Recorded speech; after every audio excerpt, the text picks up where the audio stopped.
Bienvenue sur la cuisine de Mama Gisma. Aujourd'hui, on se retrouve pour une recette spéciale automne, Halloween, ce que vous voulez.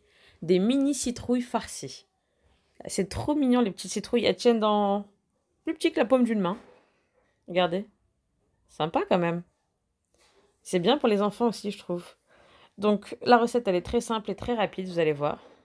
Donc, j'ai les citrouilles, j'ai un petit peu de viande hachée, un oignon râpé, du sel, poivre, un petit peu d'ail en poudre, du thym, du parmesan et un petit peu de concentré de tomate, du bouillon de volaille et de l'huile d'olive.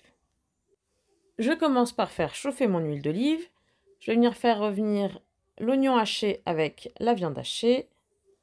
Je mélange bien. J'ajoute ensuite les épices, le concentré de tomate. Une fois que c'est cuit, je mets ça de côté. Je viens prendre mes petites citrouilles. Je vais leur couper le chapeau, comme ça. Je viens vider l'intérieur avec une petite cuillère parisienne. On retire bien tous les pépins. Une fois que toutes mes petites citrouilles sont vidées, nettoyées, voilà, je vais tout simplement les remplir. Je vais venir juste mettre un petit peu de sel au fond, un petit filet d'huile d'olive, et je les remplis avec ma farce. Je vais aussi venir mettre un petit filet d'huile d'olive sous les citrouilles, du sel, du poivre à l'intérieur, et en dessous, je viens mettre un petit filet d'huile d'olive.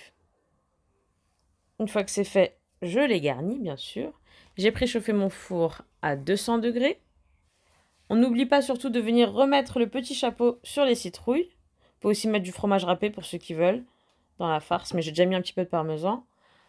On vient arroser avec le bouillon de volaille. Pour la quantité, là j'ai mis 100 ml pour commencer.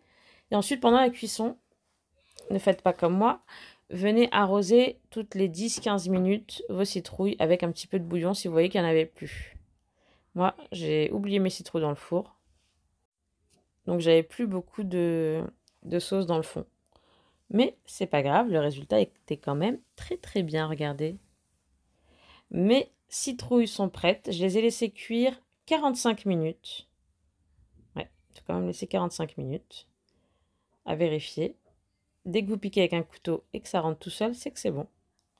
Voilà. Une petite recette sympa pour ce mois d'octobre. J'espère que ça vous aura plu. N'hésitez pas à me dire ce que vous en pensez. Et je vous donne rendez-vous la semaine prochaine pour une nouvelle recette.